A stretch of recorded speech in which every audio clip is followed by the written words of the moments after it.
오늘 예배를 통해 함께 은혜 받으실 하나님의 말씀은 지난주 본문과 동일한 마가복음 10장 46절에서 52절의 말씀입니다. 신약성경 72페이지 마가복음 10장 46절에서 52절의 말씀을 교독하도록 하겠습니다. 그들이 여리고에 이르렀더니 예수께서 제자들과 허다한 무리와 함께 여리고에서 나가실 때에 디메오의 아들인 맹인 거지 바디메오가 길가에 앉았다가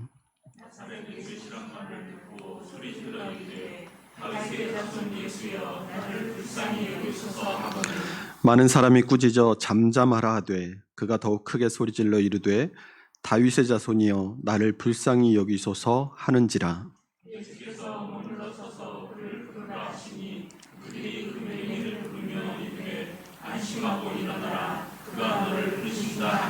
맹인이 겉옷을 내버리고 뛰어 일어나 예수께 나아오거늘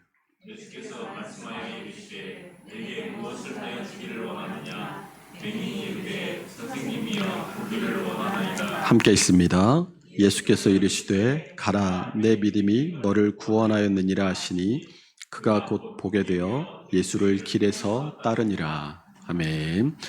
우리 지난주에 인사한 거 기억하시죠? 뭐라고 했었죠? 만나서 반갑습니다. 제가 먼저 섬기겠습니다. 그렇게 인사했었죠? 우리 오늘도 그렇게 한번 인사해 보도록 하겠습니다. 만나서 반갑습니다.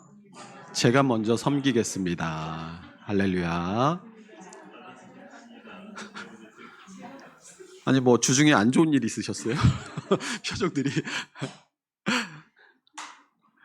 자, 오늘 설교의 제목은 지난주의 설교의 제목과 본문도 같고 설교의 제목도 같습니다. 내 믿음이 너를 구원하였느니라. 두 번째로 말씀을 나누도록 하겠습니다.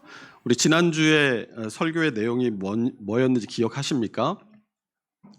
지난주에 같은 이 동일한 본문을 가지고 눈은 뜨고 있었지만 영적인 소경이었던 사람들, 그리고 맹인이었지만 영적인 눈이 열려있던 바디메오를 통해서 보여지는 세상만이 전부가 아니다라는 것을 알게 되었습니다.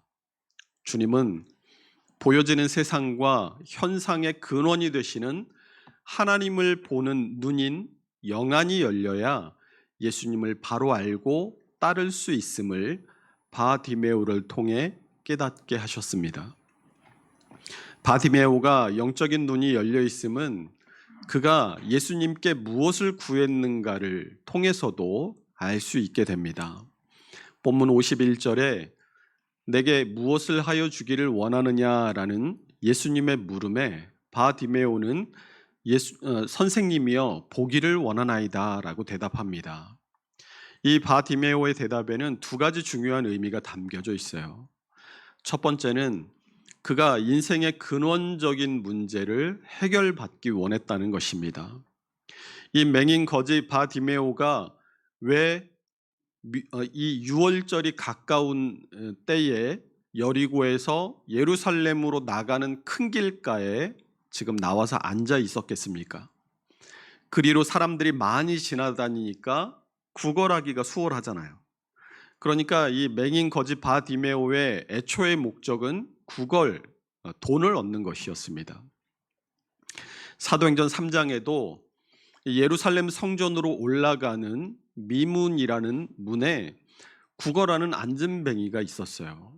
기도하러 성전으로 올라가던 베드로와 또 요한이 그를 보고 베드로가 그를 일으켜 걷게 합니다. 우리 사도행전 3장 1절에서 5절의 말씀 함께 읽어보겠습니다. 제9시 기도 시간에 베드로와 요한이 성전에 올라갈새 나면서 못 걷게 된 이를 사람들이 메고 오니 이는 성전에 들어가는 사람들에게 구걸하기 위하여 날마다 미문이라는 성전문에 두는 자라. 그가 베드로와 요한이 성전에 들어가려 함을 보고 구걸하거늘 베드로가 요한과 더불어 주목하여 이르되 우리를 보라 하니 그가 그들에게 무엇을 얻을까 하여 바라보거늘. 이 베드로와 요한이 그를 주목해 보고 뭐라고 해요? 우리를 보라라고 하죠. 그러자 구걸하던 안진뱅이가 베드로와 요한을 보는데 왜 봅니까? 무엇을 얻을까 하여. 여기서 이 안진뱅이가 베드로와 요한에게 바란 이 무엇이라는 게 과연 뭡니까? 우리 6절을 보면 그게 뭔지 나와요. 우리 6절 함께 읽어봅니다. 베드로가 이르되 은과 금은 내게 없거니와 내게 있는 이것을 내게 주노니 나사렛 예수 그리스도의 이름으로 일어나 걸으라 하고. 베드로는 이 안진뱅이가 뭘 바라고 자기들을 쳐다보는지 알았어요. 뭐예요? 은과 금, 돈을 줄까 싶어서 쳐다봤던 거죠. 오늘 이 여리고의 큰 길가에 앉은 바디메오도 무엇을 바라고 거기 나와 있겠습니까? 당연히 은과 금, 구걸하러 나와 있어요. 그런데 바디메오는 예수님께서 지나가신다고 하니까 다윗의 자손 예수여 나를 불쌍히 여기소서라고 막 소리를 지릅니다. 바디메오는 예수님이란 소리를 듣고 그분이 자신에게 뭘 해줄 수 있는 분인지를 알았어요. 교회에 출근해서 앉아있으면 별의별 사람들이 다 교회를 찾아옵니다. 우리 교회는 좀 작고 또 현관이 또 방화문에 번호키가 달려 있으니까 그런 사람들이 뭐 오는지 안 오는지 잘 모르지만 예전에 이 부교육자 시절 때 교회 출근해서 일하고 있으면 별 사람들이 다 옵니다. 보통 돈을 얻으러 오거든요. 근데 이런 사람도 있었어요. 사무실에서 일하고 있는데 누가 교회 문을 이렇게 열고 들어오는 소리가 들리더라고요. 그래서 이렇게 내다보니까 모르는 사람이에요. 그러면 보통 이 1, 2천 원 얻어가려는 사람들은 곧장 사무실로 오거든요. 근데 1, 2천 원이 아니라 한 10,000원 이상 얻어가려는 사람들은 이렇게 앉아서 기도하는 척을 합니다. 그러니까 잠깐 앉아서 기도하는 척하고 바로 사무실로 와서 구구절절 막 사정 얘기를 하면서 도와달라고 해요. 이런 분들은 보통 뭐 아침부터 한 끼도 못 먹었다고 밥 좀 먹게 돈을 좀 달라고 그렇게 얘기를 합니다. 그러면 당시에는 이 5,000원이면 한 끼 식사를 할 수 있을 때라 5,000원을 줘요. 그러면 안 가고 이 5,000원을 들고 화를 내요. 이거 가지고 어떻게 밥을 먹냐는 거예요. 무슨 소리냐. 밥값이 5,000원이지 무슨 10,000원이나 하냐. 그러면 밥 먹으면서 술도 한잔 해야 되는데 부족하다는 거예요. 그런데 그날 이 들어온 좀 젊은 청년은 잠깐 기도하고 사무실로 올 줄 알았는데 안 와요. 그래서 일하다가 한두 시간 만에 이렇게 내다봤더니 이 강단 앞에 나와가지고 이렇게 엎드려서 기도하고 있더라고요. 그렇게 한 3시간 만에 사무실로 와서 문을 두드렸습니다. 그러면서 막 어려운 얘기를 해요. 피치 못하게 자기가 교도소에 갔다가 지금 집에 왔는데 그 몇 년 사이에 집이 멀리 부산으로 이사를 가버렸다. 그래서 집에 가야 되는데 교도소에서 받아 나온 돈이 다 떨어져서 버스표도 끊어야 되고 밥도 한 끼 먹을 수 있게 좀 도와달라 이러더라고요. 뭐 지금이야 뭐 뻔한 스토리인데 그때 저는 도와줄 마음이 있었어요. 왜냐하면 3시간을 강단에 엎드려 있을 노력이면 사기꾼이더라도 식음을 쳐줘야 되지 않겠습니까? 그래서 한 10,000원 정도 주면 되겠다 생각하고 그래서 얼마가 필요합니까? 그랬더니 10만 원을 달래요. 그때 제가 전도사로 40만 원 사례비 받을 때였거든요. 40만 원 사례비 받는데 이 가난한 신학생이 10만 원이 어디 있어요. 그래서 나는 전도사고 그만큼 도와줄 형편이 안 되니까 이거 받고 가세요 하고 이 지갑에서 2만 원을 꺼내서 쥐어 보낸 적이 있습니다. 그 사람이 내가 2만 원을 지갑에서 꺼내서 주니까 저를 이렇게 천천히 보더니 가더라고요. 제가 지갑에서 2만 원 꺼낼 때 2만 원을 꺼내고 빈 지갑이었던 걸 본 거죠. 아, 이 전도사한테는 더 이상 매달려봤자 뜯어낼 게 없겠구나 싶으니까 간 거예요. 누울 자리를 보고 눕는다는 말이 있는 것처럼 보통 이 사람이 내 요구를 들어줄 만한 사람인가 아닌가를 다 보죠. 이 사람이 다 눈치가 있어서 아무리 급박한 상황에 처한 사람일지라도 그 급한 상황에서도 그런 걸 다 봅니다. 물에 빠진 사람도 살려주세요 하고 외치면서 이 물가에 여자분들이 있고 남자분들이 있으면 여자분이 아니라 남자분을 향해서 살려달라고 얘기를 해요. 바디메오가 여리고에서 예루살렘으로 나가는 큰 길에 앉아서 구걸하는데 부자가 지나가요. 권력자가 지나갑니다. 그리고 왕이 지나가요. 바디메오가 그런 사람들이 지나갈 때 그들에게 뭘 구하겠어요? 구걸이에요. 좀 더 부자다 싶으면 조금 더 나한테 뭔가를 더 주겠지 할 뿐 구걸은 구걸일 뿐입니다. 그런데 바디메오가 예수님이 지나가신다라는 소리를 듣자마자 뭐라고 외쳤어요? 다윗의 자손 예수여 나를 불쌍히 여겨주소서. 구원자이신 예수님 나를 좀 불쌍히 여겨주세요 라고 외쳤어요. 그리고 예수님께서 멈춰서서 그를 오라고 부르셨을 때 그가 예수님에게 무엇을 요청합니까? 우리 51절을 다시 한번 읽어볼게요. 예수께서 말씀하여 이르시되 내게 무엇을 하여 주기를 원하느냐? 맹인이 이르되 선생님이여 보기를 원하나이다. 보기를 원한대요. 바디메오가 예수님께 눈을 뜨게 해달라고 요청했을 때 이미 바디메오는 예수님께서 자신의 눈을 뜨게 해 주실 수 있는 분이라는 믿음이 그에게 있었던 겁니다. 예수님은 잠깐 허기와 목마름을 달래줄 수 있는 그런 분이 아니라 자신의 인생의 본질적인 문제, 자신이 아무것도 하지 못하고 거리에 나와서 구걸해야만 했던 문제, 사람들에게 무시당하고 아무 잘못이 없음에도 죄인으로 치부당해버리는 그 문제를 해결해 주실 수 있는 분으로 바디메오는 믿었던 거예요. 선생님이여 보기를 원하나이다 라는 이 바디메오의 대답에는 두 가지 중요한 의미가 담겨져 있습니다. 그 두 번째는 그의 믿음이 구원에 이르는 믿음이었다는 거예요. 여러분, 무엇이 우리를 구원에 이르게 합니까? 세상 사람들은 저마다 구원 얻기를 원하지만 각기 다 다른 방향과 목적을 가지고 구원 얻기를 바라요. 어떤 사람은 돈이 자신의 구원이 될 줄로 생각하고 돈을 끌어모읍니다. 어떤 사람은 명예가 구원의 길이라고 생각하고 명예를 쫓아요. 어떤 사람은 예술로, 어떤 사람은 철학으로, 어떤 사람들은 과학이 발전하면 유토피아가 이루어질 거라고 생각하고 과학만능주의를 자신의 우상으로 삼습니다. 하나님이 아닌 어떤 것을 내 마음 중심에 둘 때 그것이 우상이에요. 돈을 내 마음 중심에, 명예를, 예술을, 과학을 내 마음 중심에 둘 때 그것이 나의 우상이 되는 겁니다.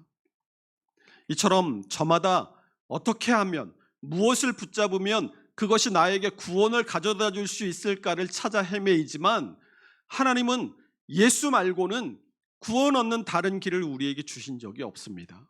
우리 사도행전 4장 12절 말씀 함께 읽어봅니다. 다른 이로서는 구원을 받을 수 없나니 천하 사람 중에 구원을 받을 만한 다른 이름을 우리에게 주신 일이 없음이라 하였더라. 아멘.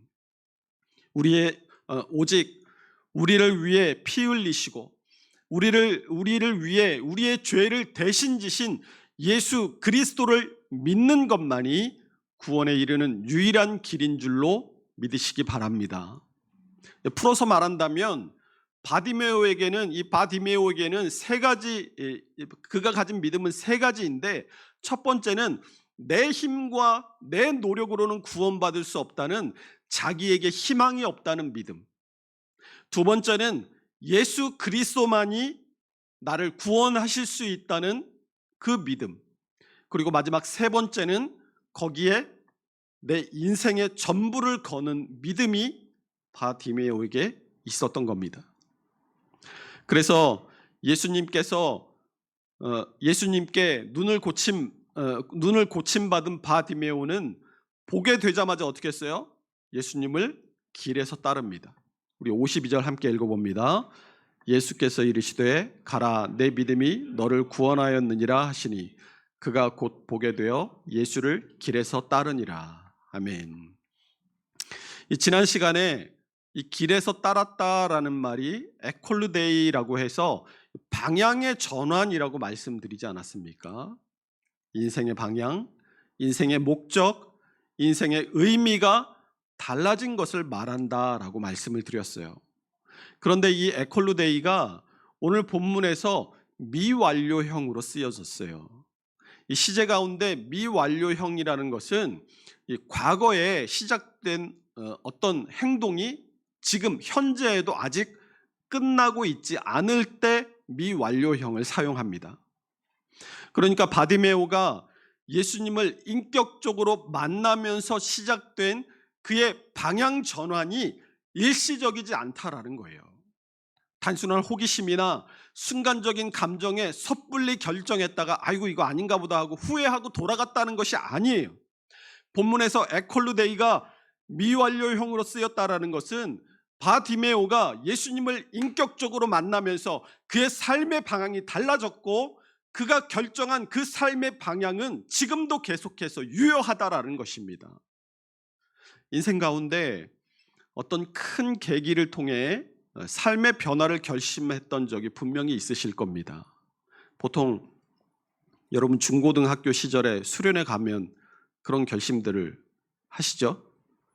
캄캄한 밤에 이렇게 모닥불 피워놓고 둥글게 둘러앉아서 잔잔한 음악을 깔아주면서 조교들이 야 너희 부모님에 대해서 생각해봐라. 너희들 이렇게 길러주시고 하시기까지 마른 자리 진 자리 막 그런 얘기들을 막 해요. 그러면 조용하다가 그 가운데 한 명이 흑 하고 울기 시작하면 막 여기저기서 막 감정이 북받쳐서 울면서 울음이 터져 나오고 그러면 이제 촛불 하나씩 들고 자 얘들아 이제 집에 가면 부모님에게 사랑한다고 말하고 잘하겠다고 결심해. 그러면 초를 던져. 며칠 가요? 한 일주일 가죠. 한 일주일 갑니다. 교회에서 진행하는 학생회나 청년의 여름 수련회도 막 어두운 조명을 어둡게 해놓고 막 열정적으로 막 찬양을 해요. 신앙심을 고취시키는 막 음악들로 막 분위기를 붕 띄워놓고 강사 목사님이 쫙 나와가지고 말씀을 전하면서 지금도 전 세계에 복음을 듣지 못해서 복음을 듣지 못한 채로 지옥불에 던져지고 있는 불쌍한 영혼들이 있습니다 하고 막 설교하고 막 통성기도 합시다 막 그러면 뭔가 지금 하나님이 나에게 막 불을 던져주시는 것 같고 막 사명을 주시는 것 같고 지금 당장 지금 나를 막 부르시는 것 같아서 기도 끝나고 자 선교에 헌신할 사람들이 일어서세요 그러면 봄날에 죽순 올라오듯이 막 여기저기 쑥쑥 일어나잖아요. 그 결심이 얼마나 가겠어요. 여러분 가운데도 아마 분명히 있을지도 모르겠어요. 여러분 남자들은 군대 갔다 오면 사람 되고 효자 된다는 말이 있죠. 군대 가기 전에는 맨날 친구들이랑 어울리느라 집구석에 붙어 있을 틈이 없고 지 방은 뭐 이게 뭐 방인지 돼지울인지 치우지도 않고 말도 더럽게 안 들어서 야 저거 언제 사람 되나 저 외계인 저거 어떡하나 막 그랬던 녀석이 뭐 군대 갔다 천주가 오면 막 부모님한테 쫙 경례도 하고 아침에 깨우지도 않았는데도 일어나가지고 자기 침구 막 깨끗하게 다 정리해놓고 엄마 설거지하고 있으면 가서 막 자기 손 담그고 막 어깨 주무르면서 제가 제대하면 엄마 아빠 편하게 잘 모실게요 했던 그 아들 어디 갔어요? 지금 군대에 가 있는 아들들 네? 제대하고 잘 보세요. 얼마나 가는지. 제대하고 1, 2년 가면 많이 갑니다. 여러분 인생의 방향이 완전히 달라져서 다른 길로 계속해서 그 길을 유지하고 가는 사람들은 어떻게 그럴 수가 있겠어요? 첫 번째는 하나님을 만나야 돼요. 그리고 두 번째는 내 생명을 걸어야 합니다. 제가 인정하고 존경하는 목사님들이 몇 분 없는데 그 가운데 100주년 기념교회를 목회하셨던 이재철 목사님이 있습니다. 이분이 쓴 책의 내용 가운데 제가 좋아하는 부분이 있어요. 어느 책이었는지 책들이 여러 권이라 잘 기억은 안 나는데 만약에 지금 여러분이 죽었다라고 한번 상상을 한번 해보십시오. 여러분이 죽어서 여러분의 시신을 잘 염해서 관에 넣어서 병풍 뒤에 이제 장례를 지내려고 안치를 했어요. 그리고 밖에서 막 장사를 지내고 있습니다. 그런데 죽었다가 이틀 만에 다시 살아나서 이 관뚜껑을 이렇게 젖히고 벌떡 일어났어요. 그러면 그 사람이 죽었던 이전의 삶과 죽고 나서 관 문짝을 열고 일어난 이후에 어떤 삶을 살겠느냐라는 질문이었습니다. 분명한 것은 그가 죽기 이전의 삶과 전혀 다른 삶을 살게 되리라는 것을 우리 모두가 알지 않냐, 그런 말씀이었어요. 내 인생의 방향이 달라지는 것도 결정적인 사건이어야 한다는 겁니다. 여러분, 우리가 지금 제자도에 대해서 듣고 있죠? 제자가 된다는 것도 마찬가지예요. 어물쩡 그냥 스승님이 가지고 있는 저 좋은 기술 저거나 배워서 저 기술로 저 기술 써먹으면서 살아야겠다 하면 그 사람은 제자가 아니라 그냥 기술자가 되는 거예요. 꾼이 되는 겁니다. 우리 주변에 목회꾼들이 얼마나 많습니까? 목회자와 목회꾼을 구별해야 돼요.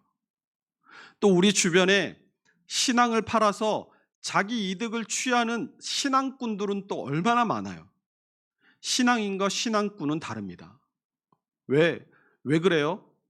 인생의 방향은 달라졌다고 하는데 자기는 달라지지 않았기 때문에 그래요. 제자는 스승의 모습을 그대로 본받는 사람이 진짜 제자입니다.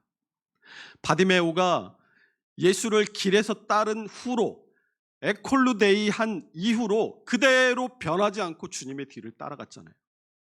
바디메오가 주님 사신 모습을 못 봤겠습니까? 바디메오는 눈을 뜬 이후로 주님이 사신 그 모습들을 다 봤어요. 십자가에서 고난당하시는 모습, 십자가에서 죽으시는 모습을 다 봤어요. 그리고 예수 믿던 성도들이 당하는 고난과 핍박과 죽음들을 다 봤습니다. 그런데도 에콜루데이, 한번 바뀐 그의 인생의 방향, 인생의 목적, 인생의 의미가 달라지지 않고 한결같았던 겁니다. 왜 예수님께 고침을 받은 수많은 병자들 가운데 단 한 사람도 이름이 없는데 이 바디메오만이 성경에 그 이름이 기록되었겠어요? 하나님이 기억하시는 이름, 성도들이 기억해야 할 이름이기 때문인 거예요. 여러분이 죽고 나면 여러분의 삶의 흔적과 기억들은 사람들에게 차츰 흐려지고 마침내 사라질 겁니다. 안 잊혀지려고 사람들이 아등바등 그 역사의 페이지에 한 줄을 남기려고 애를 쓰죠. 그게 다 무슨 소용이에요? 후대의 사람들이 내 이름을 한번 알아주고 불러준다고 해서 죽었던 내가 다시 살아납니까? 아니면 후대의 사람들이 내 이름을 기억하고 최영식 하고 한번 부를 때마다 뭐 마일리지 같은 게 쌓여서 뭐 불지옥 한 달 면제권 이런 게 생겨요? 그렇지 않잖아요. 하나님이 아시는 이름, 하나님이 기억하시는 이름이 될 수 있으시기를 주님의 이름으로 축원합니다. 하나님은 두 권의 책을 갖고 계세요. 생명책과 기념책입니다. 생명책은 구원받은 사람들의 이름을 기록한 책이에요. 우리 계시록 20장 12절 말씀 함께 읽어봅니다. 또 내가 보니 죽은 자들이 큰 자나 작은 자나 그 보좌 앞에 서 있는데 책들이 펴 있고 또 다른 책이 펴졌으니 곧 생명책이라. 죽은 자들이 자기 행위를 따라 책들에 기록된 대로 심판을 받으니. 두 권 중에 한 권은 뭐라고요? 기념책입니다. 기념책은 하나님을 위해 의롭게 산 사람들의 이름이 기록된 책이에요. 우리 말라기 3장 16절 읽어봅니다. 그때에 여호와를 경외하는 자들이 피차에 말하매 여호와께서 그것을 분명히 들으시고 여호와를 경외하는 자와 그 이름을 존중히 여기는 자를 위하여 여호와 앞에 있는 기념책에 기록하셨느니라. 아멘. 하나님께서 왜 책을 갖고 계시겠어요? 하나님께서 결코 잊지 않으시겠다는 거예요. 구원받은 이름, 하나님을 경외하며 의로운 삶을 산 그 이름들을 기록해 두시고 반드시 잊지 않고 하나도 남김없이 다 갚아주시려고 하나님은 책으로 그 이름들을 기록해 놓으신 것입니다. 오늘 바티메오를 통해서 우리는 진정한 제자도가 무엇인지를 배울 수 있어야 돼요. 바티메오처럼 예수님을 구원자로 믿고 그분이 우리 인생의 모든 문제를 해결해 주실 수 있는 분임을 확신하는 믿음, 또 바티메오처럼 그 주님을 따라 지금까지 살아온 내 인생의 방향을 바꾸고 주님의 뜻대로 살고자 하는 결심, 또 그러한 결심을 끝까지 포기하지 않고 주님의 뒤를 따라간 바티메오의 순종. 우리가 진정한 그리스도인이요 주님의 제자로 살기를 원한다면 이러한 믿음과 결심과 순종이 우리 모두에게 있으시기를 축원합니다.